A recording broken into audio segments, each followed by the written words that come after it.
Welcome everyone to the 25th anniversary of the HP Lovecraft Film Festival.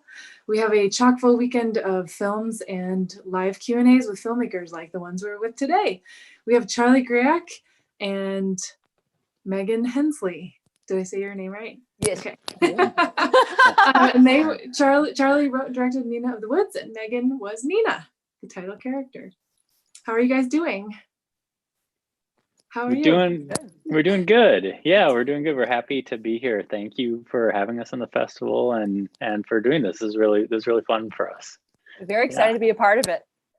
Well, we're excited to have you here. We say like part of what makes the festival is having the filmmakers to talk to, because otherwise we could just be watching movies by ourselves at home. So we have a Discord server going. Hopefully folks are finding that. And I think there's a link at the bottom of the video screen if you want to jump in and ask questions of Charlie and Nina. I'm just going to call you Nina. Yeah, that's fine. I wish my Yeah. name was Nina. I like that name. Before we went live, we were talking about the spiral in the O for the Lovecraft. Yeah. It's made me think of like, I mean, obviously you have a lot of spiral imagery in your film because of the, time, space and spirals and things like that. But it made me think of how when people say that someone is like insane, they always do this, the spiral. Yeah. It makes me wonder where that came from, where that notion of that loop came from. Yeah, like going on a downward spiral, the saying, or like, it is interesting. I wonder where that originates, that we started using that terminology, or someone spiraling out of control. Yeah. There's all these different sayings, I guess, about that word. Interesting to think about. That makes me think of Dante. So yeah. Inferno. But anyways, let's talk about your film. With the spiral being so prominently figured in your film, like what was talk about the story and where that came from, and kind of all the elements you wanted to pull in from there, because it kind of crosses genres a lot. Yeah. I think that was I always worry that a movie like this feels like it unintentionally is crossing genres and making these shifts, but it was something really deliberate that we wanted to do, is to make a movie that you can't quite name, something you can't quite grasp and say it's this kind of movie or that kind of movie. It's something a little bit mysterious, which I think is kind of like at the heart of a cosmic horror kind of concept, right? Is that you can't quite wrap your head around it. So so we really tried to make everything a little bit unknown, including what kind of movie are you watching, and what should you expect to happen next. Interesting. And so all those layers, do you find that they get built up over time? Like, how does that happen for you? What's the process with the, like, it seems like there's so many things that you're pulling in. In terms of like the writing kind of, Mm-hmm. is that, that is, it builds over time. And I have been thinking about the story for a really long time. And actually Megan has always been the person who is going to be Nina since 5 or 6 or 7 years ago, or whenever, these things take time as independent films. And we've talked about it a lot over the years of this story, but it's sort of a funny point for me when a story idea gets enough interesting layers, then I know, like, okay, this is something we're going to have to do. And until it has all those layers, for me, I'm always just kind of thinking about it in the background. But once a certain threshold for me of enough interesting, like it's almost like a color palette or something like that, where, you're painting and you're like, well, I don't have all the elements I need, but once they all kind of like make sense together, then I know, okay, this has enough interesting pieces to be worth watching. So the process does take time, and there's plenty of projects I have that never get to that threshold of amount of interesting material, but this one had probably maybe even too much different stuff coming into it. So I knew I had to make it. I love all your scripts, Charlie. Oh, thank you. So how do you know each other? You met through work, or were you friends before that? So I met Charlie on his first feature, The Center. And funny story, we actually found each other on Craigslist. which is so funny to me. And so yeah, and then I drove up and auditioned, and then came back for a callback, and the rest is history. And we've been friends ever since. Yeah. Awesome. Yeah, yeah. And Megan drove quite a ways. How far did you drive for the first audition? It was, you brought a group of friends and you all. Oh yeah. Like 6 to 8 hours round trip, I would say. Yeah. Worth it. Totally worth it. I would have drove 20. Yeah. Well, nice. So the movie kind of follows like it kind of escapes the city, where Nina is trying to get her acting career off the ground and doesn't seem like she's having a lot of luck. When we find her, she's kind of almost given up. And to me, like that image at the beginning of the spider weaving its web and like the insect crawling around the spirals, that she just feels like she's going in circles, not realizing that there is slight movement that you can't perceive when you're in it. But then she, hooks up with the reality TV crew and then goes out to the woods to have this kind of crazy adventure. How did that come into play? Like, why a reality TV crew? And I have questions about the location, but I'll let you answer that first. Okay, yeah. The reality crew to me was something that I find really interesting, is like the idea of how we perceive reality. And I think that this movie is all about like each person's perception. And so I thought that reality TV is especially interesting to me because I think it is not truly any more real than any narrative or any fictionalized thing. Often I think it probably could be very real, but I think it is a version of the truth always. And so it to me, it kind of just logically made sense that if this person was going to try to understand how they had perceived their past, that they would be hooked up with a group of people who were kind of orchestrating a perception of reality for an audience.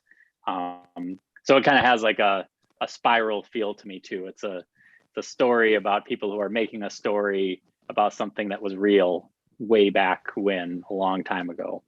And also how Nina is making a story about what happened when she was much younger too. So yeah, that's sort of where that came from, if that makes sense at all. Yeah, totally. Yeah. And then the place in the woods. I mean, we have seen these kinds of zones, and you hear about forests where there's like a dead zone, and like you step in and you don't hear birds or insects anymore. Or, I mean, obviously Blair Witch has been kind of the thing that people refer to when they talk about like people lost in the woods, or with strange geographies and things like that. Talk a little bit about how that fit in with your overall narrative, and then is that based on something that you experienced or had heard about, or was that just something that you were interested in? Yeah, I mean, I guess I really am interested in that. Like having those experiences. This isn't based on anything I experienced, but it's based on the idea of, I think a lot of us, maybe Megan has one of these too, have an experience that you can't quite explain to another person. Yeah. And it's hard almost to like relay the significance of that experience because it's so outside of our realm of understanding that when you try to explain it, it's like a dream you try to explain. It's so meaningful to you. When you say it to someone else, they're like, oh, okay, yeah, great. But so it's kind of like, how do you talk about those types of things? It means so much to you personally, and they're so strange and so bizarre to you, but they're so bizarre that you can't quite explain them. So anyway, but maybe Megan has had those kind of experiences too. I don't know. Yeah, I've had those experiences too, where something happens, but you feel it in your body, and there's really no words for it, because when you try, like you said, like when you try to explain it with words, the other person can't really get the feel for it, because it's like an intimate moment you had with some outside force or nature or some sort of otherworldly feeling. It's really cool. Totally. Yeah. Interesting. So where was this filmed? Where were you filming?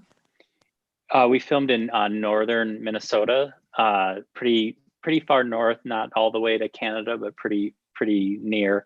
I think we had like ambitions at one point that we could film it in the Pacific Northwest, because that is kind of like the place that, without giving too much away, there is an aspect about this that's connected to Sasquatch or Bigfoot, and that the Pacific Northwest is that's probably the place you hear the most about this phenomenon. So, but the Minnesota woods were really great, and we found a nice spot. And I'm from Minnesota, so it was a great place to film. Yeah. Beautiful up there. And the woods did have a few places kind of like what you described, like you get into certain areas there, and it did feel like there suddenly was like, it was really quiet, or you suddenly stopped hearing birds, or, I mean, I think if you're there being kind of observant, you do notice that the woods have a real presence and a real life force to them. They're not just,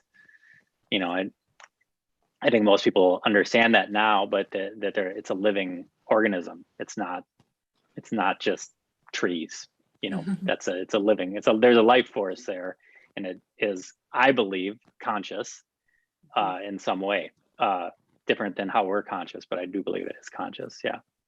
And the other cool thing to add on top of that, when we were doing some of the shots and they just felt right, the different scenes, and they just felt right, there would be like an animal cry in the distance, like a fox cry, or like a bird, like it would be like perfectly timed, which was kind of really cool and bizarre, because everybody was like, we're all connected, but it really showed you that we're all connected once everybody was in the moment together, which was really cool. Yeah. I was gonna say, when you were out there shooting, did you have any moments where you got creeped out? Yeah, I did. There was also my wife tells us a story about, was an art director and also kind of the in charge of the set design, and she woke up really early one morning, and there was a little cabin that she was set dressing, and she says she moved this gigantic like sofa bed thing out of the way so we could film a certain scene, and at the end of the day, like 3 people together couldn't move it back, and she still can't quite explain how she could have moved this thing, because it was really heavy, and she was by herself at that point. So there was a few moments in there that were really spooky, kind of like what just happened. Also, we thought we captured something strange on camera in the background once, but it turned out it was one of our crew members. But for a long time we couldn't explain who this person was walking in the distance. Yeah. And then it turns out, unfortunately, the truth was revealed, and it was just a crew member who was not where they were supposed to be at that point in time. And I guess there were talks of somebody in the same cabin upstairs. Somebody saw like a shadow or something go across. I don't know if that's the same story from the guy in the woods, though. Maybe they're. No, that's I don't know. Oh yeah, so we saw like a shadow like walking across the top in that little area. Yeah, it was probably a roach in front of the light. Yeah, maybe. Oh yeah. Yeah, that could be. A really good shadow. So the cast for this, did you have, I know you had written Nina with Megan in mind, but did you also have other cast members in mind, or did you just do an open call? We did an open call for this.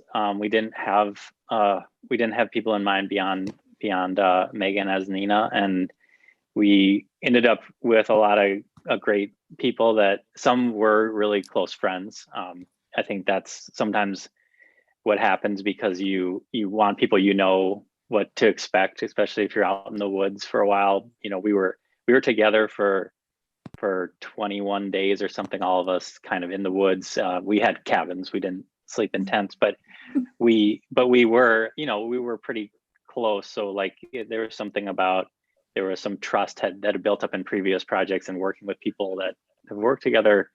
Sometimes that's important when you're really going to be isolated for a while. Make sure that everyone gets along and and works together as a team in a good way. Yeah. Cool. So you feel like the project was all like the cast and crew and everything just came together really well, and Yeah, I do. no I series feel of really cursed lucky. productions. No, although I was scared because we did see like a wolf one of the first days we were there, and I don't know, I really like wolves and everything, but I wasn't sure if that was like, it was a little scary. I've never been in an area where there were wolves, and you could hear them at night sometimes, and I always just kind of, naturally have a little bit of caution if I hear wolves howling. So yeah, but we had a nice production. It was really good. Oh, good. And the girl Mia, who played little Nina, is so talented. She's an incredible little actress. Nice. Oh yeah, and then so the casting is interesting because the guide and Nina's father, are they supposed to be the same person? I'm like, am I spoiling Sure. things here? Yeah, Was that no, the intent, or it's is okay. it supposed to be a little Yeah. ambiguous? It's, I think, ambiguous. It's supposed to be, it relates to an experience I had when, after, I think maybe other people can relate to this, where you have kind of like a intense moment or an intense experience with a group of people, and there's someone there who maybe starts to remind you of a relative of yours or someone else important in your life from an earlier time. And at least for me, in enough time, and if it's an intense enough experience, I can start to like associate them together in my memory as being almost the same. It's really like someone starts to almost look like the person that they remind you of from 20 years ago. So it was deliberate, but it's supposed to be up to people to decide, is that really the same person or just a person who looked a lot like her dad? Mm-hmm. Or was that a real person at all, or just some kind of imagination too? That's always a possibility. Hmm. And but as you were saying that, I was thinking like he seemed also to be kind of not an archetype necessarily, but maybe like something greater than just a person. Like he represented a thing maybe for Nina and the rest of them. So that reminds me that I have this other question about how are you a Lovecraft fan? Have you read Lovecraft? And I've kind of stumbled into it backwards. Okay. I was really I've been writing a lot of stuff, and I was trying to describe to someone like, these are these movies I really like. I don't see a lot of them, but they have these certain aspects, and they were like, oh yeah, that's cosmic horror. I'd already written this movie, and we were like filming by the time someone told me what I probably unconsciously was up to. But I really do enjoy, and I'm like looking forward to watching the movies in your festival, because I really love this type of movie and these themes, like this kind of mysterious unknown kind of thing. Yeah, I imagine you've read a lot of Lovecraft. Yeah, I'm not as big of a fan of his actual writing. There are some stories I think are just like spectacular. And I think that's how it is for everyone. There's certain stories that you're drawn to that you like more than others. But I'm definitely a Lovecraft fan, and it's part of why I'm running this festival. Brian and I are running this festival, but it's always interesting to me to hear because sometimes we do have filmmakers like you that are kind of just naturally doing this kind of speculative and cosmic horror infused work that may not have been so much aware of him. But it's also interesting that like, if you had to talk about a few movies or cultural touchstones in your experience that have kind of influenced your work, I wonder if those things were influenced by Lovecraft as well. Yeah, that's they probably have been. The movie that really kind of changed me, and I always feel like I feel like I'm a cliche, but I I love the movie Stalker, the Tarkovsky movie Stalker. And ever since I saw that movie, it just kind of changed how I thought about narrative and story and film completely. And I don't know if that was influenced, but it has a lot of those elements.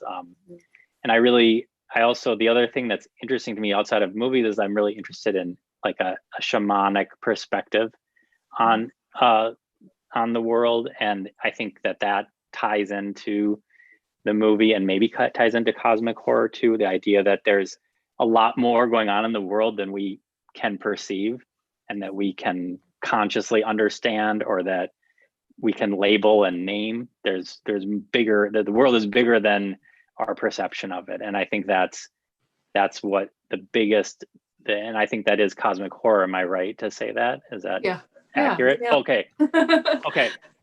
I think some of those maybe things are there's really a scary. there's a spectrum, and I think maybe the shamanic idea of that is maybe less like uncaring. Like cosmic horror is generally like that feeling, but then those greater forces like do not care about you. Do not care about you at all. So therefore there's no rationalizing with them or pleading for mercy, or because it doesn't mean anything to them. Yeah, which is scary. That's very terrifying. Yeah. Exactly. But there's a moment when the guide has a baggie of like mushrooms, and they're like, "What do you?" He's like, "If you just be happy, you don't have to see the things I see." But in one of Lovecraft's stories, there's like a powder that you can take to be able to see a thing. And so I was like, I wonder if he knows about that. Oh, wow. No, I might have to look into that now. Yeah, it sounds interesting. Interesting. So for Megan, as the actress who has to be Nina and inhabit that space and go from that journey from being just kind of defeated. I mean, the first shot is kind of like, you can tell that she's depressed. Yeah. And she's just kind of like, why am I doing this? Going from that to having this role and then opening up kind of her whole being. What was that journey like for you? Yeah, it was an amazing journey. And Charlie and I have been working on it for, I would say like maybe like a year or two together, talking it through. And I relate to the character of Nina quite a bit. I felt stuck a lot of times in my career and, had to overcome. And, I see the story as her starting out like that and having to, and the reason she's not going anywhere is because she needs to dig inside herself and work through these problems which she's not been facing, and work through all of this, because how can you be 100% present and 100% an artist if you don't even know yourself deep down? You have to really work for that, and then everything comes to fruition after that. But it was an emotional journey, and Charlie's such an amazing director. When he directs, he's so vulnerable, and it's so incredible because you feel so comfortable, and I just love working with Charlie because I feel like anything is possible, and I can just let go of my emotions, and we have a good working relationship. So the way he guides the performances and everybody in sync is truly incredible. Nice. Nice. That is high praise. But yeah, that is, although Megan should get the praise for performance, Charlie gets the praise. No, I couldn't possibly have. I mean, I think Megan's an amazing actress, and I couldn't take any credit for that. Yeah, you do have to take credit because you did such an amazing job, Charlie. Okay, well, we'll for the sake of argument, I will. Great. No, I can't take any credit. I feel like Megan did such an amazing job, and it's nice that she give me some credit, but she deserves it. Yeah, we'll leave it there for tonight. All right. So in aspects of filmmaking, we talk a lot about the story and the location and the acting, and but with film, there's a high visual component and audio component to these. What was your approach for this film and the way you wanted it to look and sound?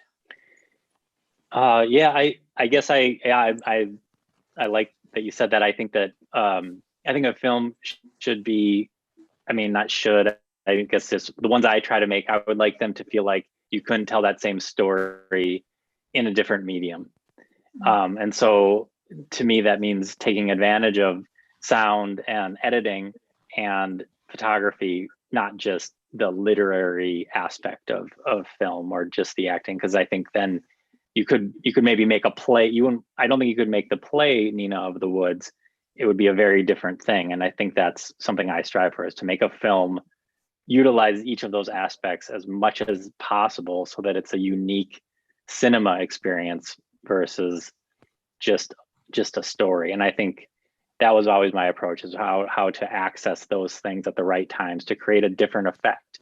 And you know, and I'm far from knowing exactly how to do that always. I love to experiment with that and find out what happens.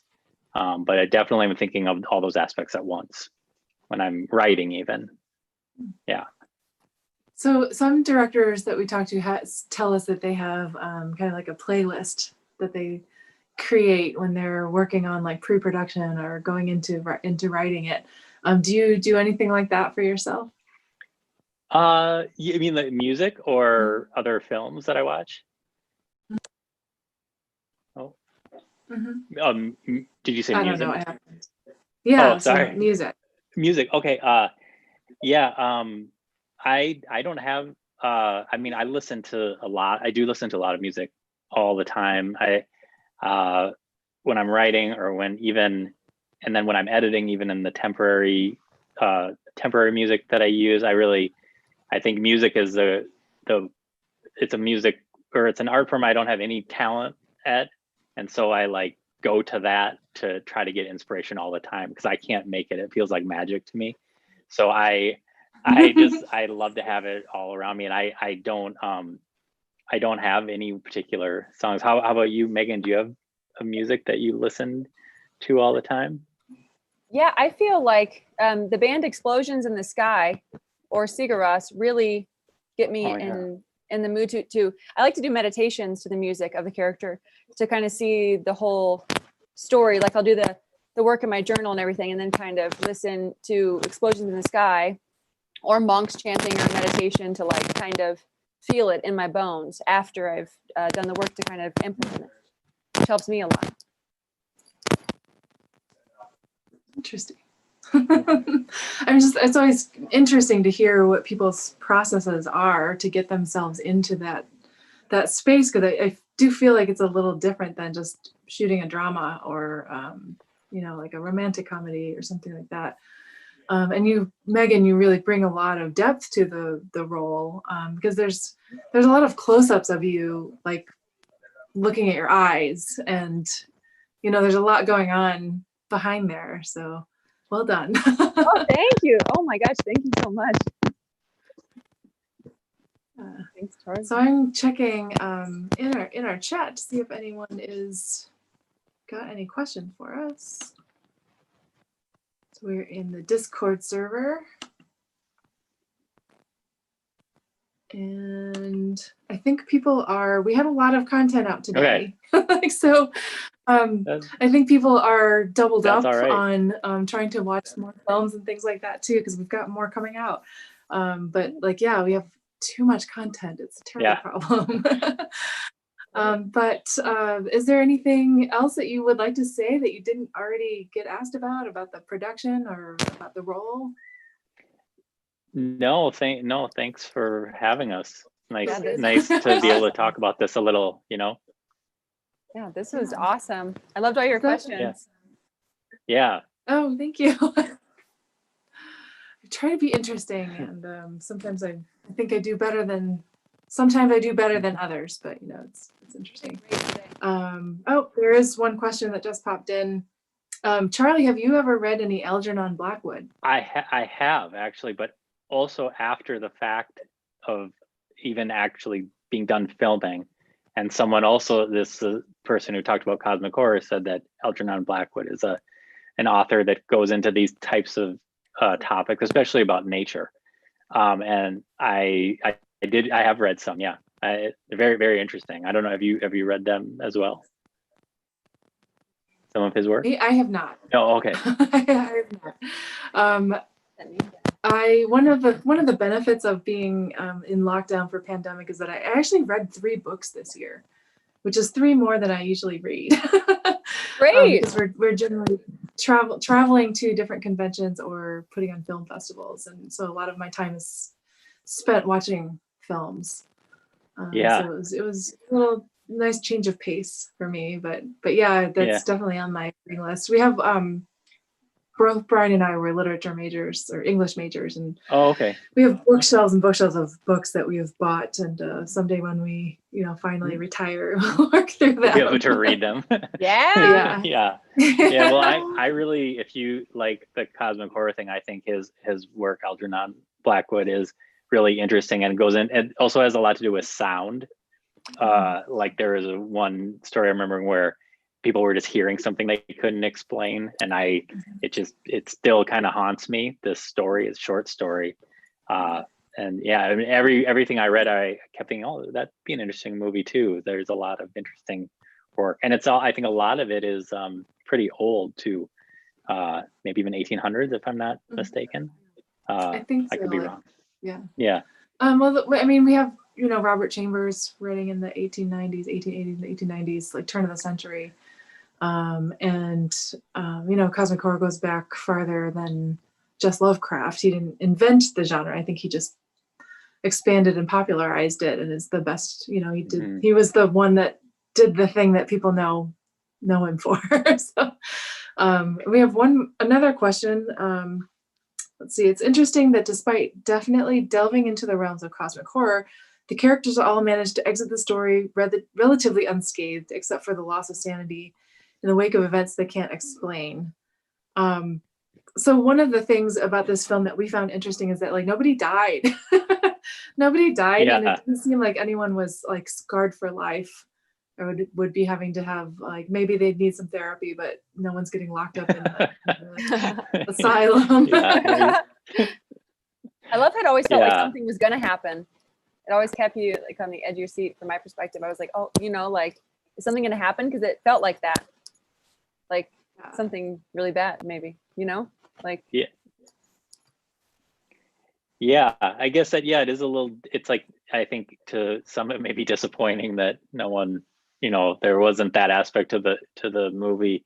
I kind of took it as a challenge to see if there could be an interesting, tense story that didn't have any death or violence in it, any real violence. I kind of have, as I get older, I get tired of seeing violence on TV and movies.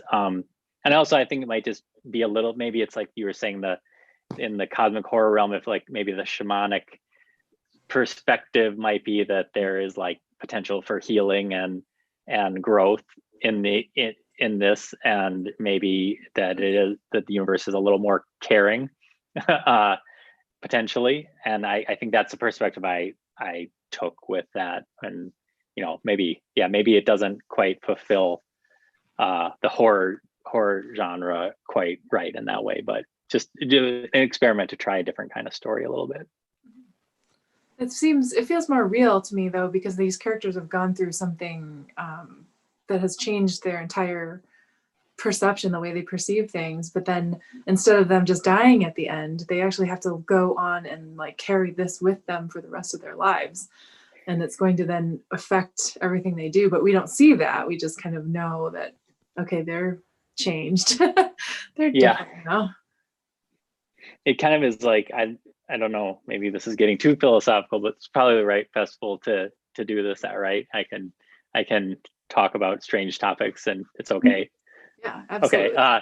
Just I guess I keep thinking that some of my experience in life has been that there are these things that happen and change, but then you always do have to just start over again with this new information, or it's no matter what happens, then you just have to start again with a new context of the world. And it's kind of maybe that's they say energy can't be destroyed, it can only be changed. and maybe that's the feeling I had about the story, is that like, if they just were to all be obliterated or something, or all go insane, that's almost just like not as realistic to me as if they have all this information that's hard to deal with, and now they have to go live their life again, and the whole world has changed for them. So maybe there's something to that. I don't know. I'm kind of making this up on the spot, so forgive me if this is a really bad answer. But yeah, I think I had that idea of like the cycle. Like, even if this is kind of a death, it's also a start of something new for them, and that will continue forever, potentially. Nice. I think that's a great place to end.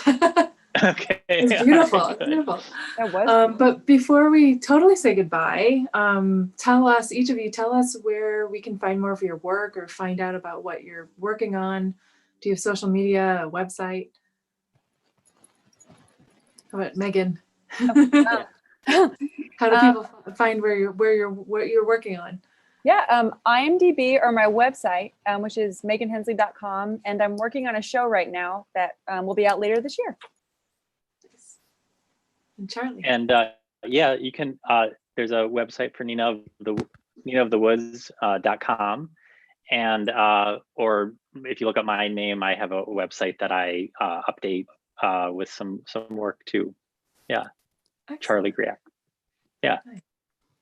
Well, excellent. Well, thank you so much for joining us and hanging out in the Q&A. And if you've been able to get to the Discord server, people have been watching these things kind of whenever, because they become available, and then they'll stay available until Monday. So if you feel like I wonder if people have been watching, you pop into the Nina of the Woods channel in the Discord server and see what people are saying, and you can answer them. And people have more questions, you guys can leave them. The audience members can leave questions for you there, and you can kind of message each other that way. That's awesome. Super cool. That's very cool. So thank you so much. We're gonna wrap up and say goodbye. And we have a dinner break coming up. Well, a short one, but we have Ask Lovecraft live at 5:30. So if you're watching this now live, go refill your drink, use the bathroom, and then come back and then get ready to ask Lovecraft. Thanks, everyone. All right. Thank you. All right. Thank you. Thank you so much.